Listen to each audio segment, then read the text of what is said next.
Today, we are exploring the complex and controversial life of Jimmy Richard Wanjigi, a businessman and a political strategist whose journey through Kenyan politics has been anything but ordinary. Jimmy Wanjigi, a prominent Kenyan businessman, made a name for himself not only in the business world but also in politics. His history is marked by high-stake deals and dramatic shift in the political alliances. In 2013, Wanjigi played a pivotal role in breaking a crucial deal between Uhuru Kenyatta and William Ruto, sponsoring their presidential campaign against Raila Odinga of ODM. Nataka niwaulize, hii serikali tutaunda ama hatutaunda? Unajua kuunda serikali haihitaji uganga na haihitaji miujiza. Ni wananchi wa Kenya na Mwenyezi Mungu. Wenzangu, tunataka serikali ambao viongozi hawatakuwa wanajitafutia wao wenyewe, lakini wanapigania shida ya mwananchi wa kawaida wa jamhuri yetu. His strategy proved successful, propelling Kenyatta and Ruto to victory. Raila Odinga, 5,340,546. Uhuru Kenyatta, 6,173,433. I therefore declare Uhuru Kenyatta the duly elected president of the Republic of Kenya. However, politics is never static. By 2017, Wanjigi shifted his support to Raila Odinga, a move that seemed to align with new business interests and political landscapes. My support for Baba here, which is unwavering and unshaken, and they will not dissuade us from the path that we have chosen. It is my democratic right, and that those of every Kenyan, to choose and support in whichever manner they can, legally and peacefully, whoever they want. It is unfortunate that you get victimized for it. And most importantly, I want to say categorically, if it was not for Baba, I don't know where some of my family members would be today. I don't know where some of my family members would have been today. Come 2022, Wanjigi sought the presidency himself under his party, Safina. Despite his ambitions, the Independent Electoral and Boundaries Commission denied him clearance, leading to a heated election between Ruto and Odinga, which Ruto ultimately won. Fast forward 2024, and Wanjigi emerges as a vocal critic of President Ruto's government. He accuses Ruto of failing to address Kenya's economic challenges and the devastating floods affecting many Kenyans. I don't care President Ruto is out of money to respond to the floods disaster. Dear Kenyans, today I am deeply saddened by the devastating large number of Kenyans who have died, injured, or have had extensive destruction to their lives during these flash floods. Wanjigi even issued an ultimatum to President Ruto demanding transparency about the Eurobond funds. The Eurobond that was taken in 2013, our investigation is very clear on this. It started an investigation all the way back in 2014, when I can tell you here on this show, a man called Jacob Juma, the late, he was my friend, came to visit me. And he tells me, Jimmy, I can tell you there's something fishy going on here. And you know all he had? He was just simply reading what are called the National Treasury quarterly reports. That is all. And he said, the president stood up when he said he's taking the Eurobond. And he said, because he's taking the Eurobond, they are not going to borrow domestically. The estimate at the time was about 300 billion shillings. So 3 billion almost Eurobond that he was taking. But when I look at the quarterly reports from the National Treasury, it seems they still borrow domestically from the local banks. And that's their quarterly report, not the budget. quarterly report. And they are not recording what happened to the Eurobond. So we started asking some questions. Unfortunately, we got the opposition leader, Raila Amolo Odinga at the time, to write a letter to the Treasury to ask, where are these Eurobonds? The 2 billion you say you borrowed, what has happened to it? On a bit of a scare for the then Minister of Finance called Rotich, he released documentation.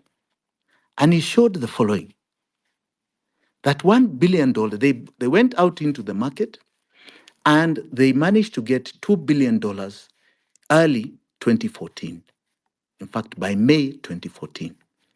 And that $2 billion, they showed us what is called the expenditure pattern of those dollars. So they said one of the first 1 billion, $650 million of that money went to pay a syndicated loan of Mwai Kibaki directly to a bank called Barclays Bank. In fact, Standard Chartered, sorry. And they showed us a SWIFT transfer of that amount. Then a SWIFT transfer is to show, like you get an RTGS that shows from point A to point B, it went to the account and was credited.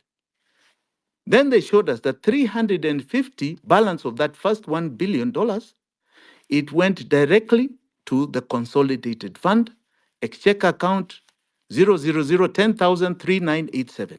And they showed us very clearly that account. 350 credited. We said, hallelujah, asante sana. Very good work. Then we said, where's the second one? They said, oh, the second one, we hung on to until September of that year. We don't know why they asked JP Morgan Chase to hang on to that. But they said it also came. We said, show us, like you showed us of the 350, show us this amount of 1 billion, how it came to the Treasury. Said, because the 350 that came to the Treasury, it came to the central bank, account number 1, it showed categorically that you had a SWIFT transfer. You even had your letters from CBK addressed to the Treasury showing the exchange rate confirmation that you transferred to Kenya shillings. Show us the same for this $1 billion in September. They sent and put up a SWIFT transfer. But that SWIFT transfer did not show us where that money went. It was completely blackened out. Apart from the top where you see it leaving an account at JP Morgan Chase, the rest was completely blackened out. Then they tried to quickly show us an amount in December that was directly from Citibank, what they called tap sales of $815 billion, right? That $815 billion, they showed us the SWIFT transfer. It came to an account they had now created in the central bank called a sovereign wealth account, some 10,12674 account, not the consolidated fund. We said, And then they showed us the communication from the same central bank saying we have credited this amount with an exchange rate of this value. We said, very good. Can you go back to the one of September? Where is it? They never, ever showed us. We eventually saw it in the Auditor General's special audit of the Eurobond done by Edward Awuko. And Edward Awuko in his report says that this amount entered an account called 8,214 something. We said, what account is this? We don't know it. We don't know it at all.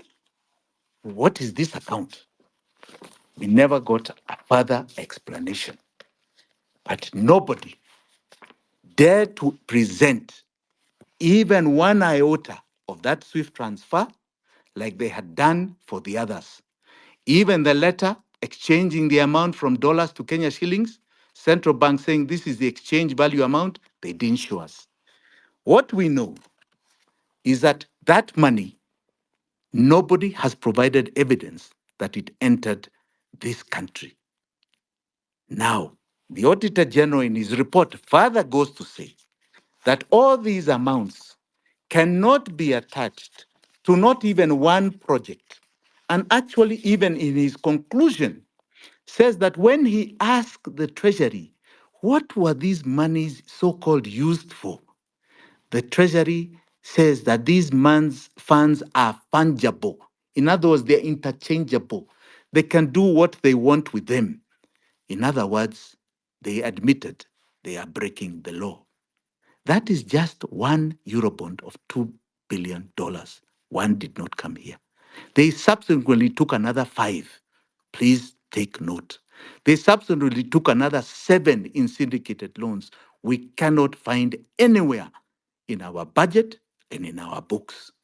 Now, Kenyans, are we going to continually accept that we are going to become slaves and have agreed to become slaves? Because this is what is called modern day slavery.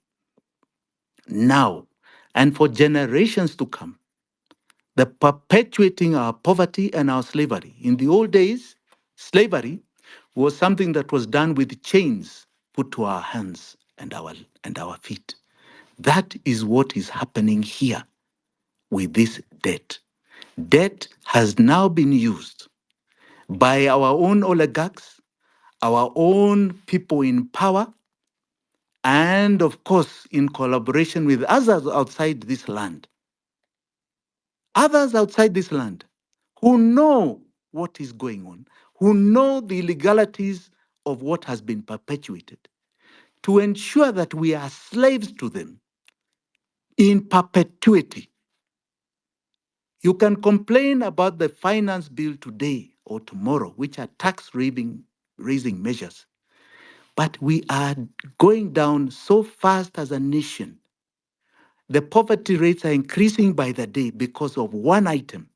Anything that is collected from us is going to others, and it never came to our use. And it's going in such large amounts. It is strangling us, it is finishing us for generations to come. And my proposal has been very clear. What is not in our laws, what does not exist in our constitution, is not liable to the sovereign. We are not and should not pay it. We must cut this chain off our neck. We must remove it. And those who put us in this mess must pay the ultimate price of justice for the people of Kenya because they have caused havoc to our lives. We have said continually that this regime will not change it because it was part and parcel of doing what we are suffering. They are not going to hang themselves. So William Ruto should not pretend that he can set up a task force to come and whitewash what he knows he's capable to. He is not going to tell us that we will not accept.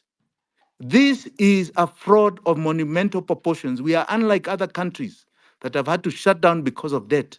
Ours, we do not have. And I can tell you with all the sums we have paid, my fellow Kenyans, we do not owe any debt to anybody. We do not. In fact, if we remove that debt from our books, I can tell you have a reduction of taxation and you'll have money in your pockets like you've never seen before. But people are hostage to their own creations. And we must reach a stage now where we say we are going to cut off. We are not going to be anybody's slaves. And we must cut this link. And those who are perpetuating it must face justice. And those foreigners who have been part of this, who have been perpetuating this, who know what they are doing to our demise as a country, we will also follow you. We will look for you. You are criminals. You have aided criminality. In Malaysia, you were found. In Mozambique, you were found. You shall be found even in Kenya. And those who are protecting them, please. We used to have big friends. The West have been good friends of Kenya in the past. Why do you want us to be your slaves? We are just as good, if not better than you. We deserve more, and we are not going to take this nonsense anymore. So, my fellow Kenyans, we start with our own. Those who are perpetuating our slavery in something called domestic debt, those culprits, those oligarchs, must be dealt with now. Tomorrow, the day after that, go take your money from those banks. Tell them they are not at liberty to continue your slavery. Tell those banks that decide they are going to put money in bonds and bills to our detriment, bonds and bills, money that does not enter the consolidated fund, money that is going to buy bullets to kill our children, that we cannot account for. We are not going to agree anymore. Stop them and tell them that you are going to go and greet them if they perpetuate this mentality. But now that they have done it and they have sunk us, take your money back. Tell them you are going to put to enterprises and banks that are not perpetuating your slavery. Let us start at home and we shall deal with the rest one after the other. Asanteni sana, Eric. All right. Oh, oh, oh, oh, oh. My goodness. So you, Jimmy, can you hear me? Yes, loud and clear. So you, what have you done or what are you doing in your position? Because I know you are capable. You have the means. What are you doing in your position to ensure that justice on this economic fraud is given to Kenyans? Because Kenyans right now are unable to put money in their pockets. That's is correct. Bad. That's correct, America. And I can tell you, they will not be able to. As long as we have this monster, they will not. So the first thing is that we must get rid of these people from power. Anybody that has aided and abated this must get out of power. We must have a fresh broom.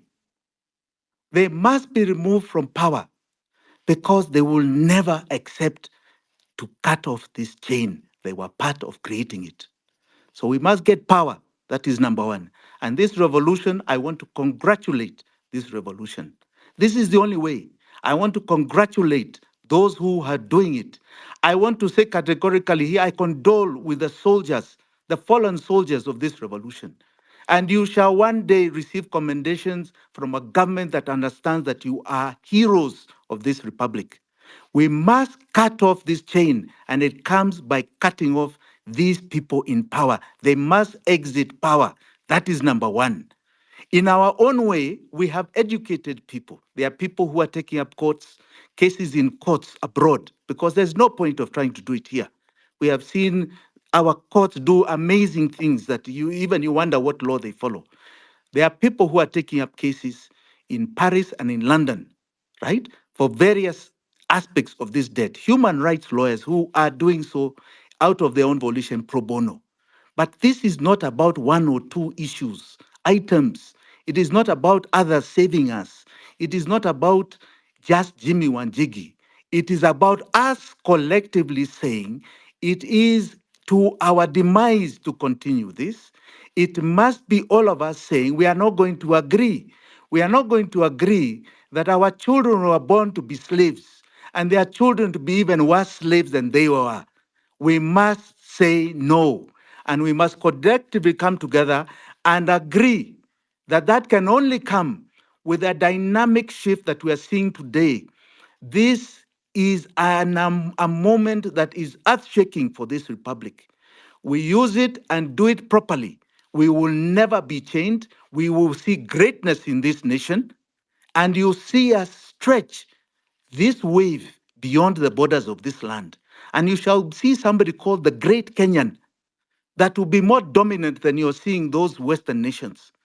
But we must get rid of this chain. This is our chain. No matter what you do, no matter where you go, no matter which way you move, if you do not remove this chain, we are done. There's no other solution. You can talk about all other things you want to talk, but I can tell you, if you do not remove this chain, we are moving nowhere. And anybody telling you they can perform will not perform if they're not talking about removing this chain. All there is balderdash, it is lies. You have to remove this chain. And we do not own it. We do not have it. It is actually illegal. He warned of a revolution if his demands were not met within 3 months. Munaona giza ama munaona taa kwa uchumi huku mbele? Giza ama taa? Giza ama taa? Bas, hiyo ndio vita yangu na Ruto. Hiyo ndio vita yangu na Ruto. Tulimpatia miezi 3 abadilishe hii maneno. Mnasikia? Tulimpatia miezi 3 abadilishe hii mwenendo, otherwise atatuona, si ndio? Ataona Wakenya wanakuwa namna gani. Najua labda amesahau. Miezi 3 ni the end of March. Watakuja kujua inchi iko namna gani. Wakati wa siasa utafika. Na utafika mwaka huu. When the finance bill was introduced, Wanjigi criticized it as opaque and misleading. His opposition resonated with many, including the Gen Z movement, which also protested against the bill and called for government accountability. Wanjigi was seen participating in this protest, which led to accusation from the government that he was inciting unrest.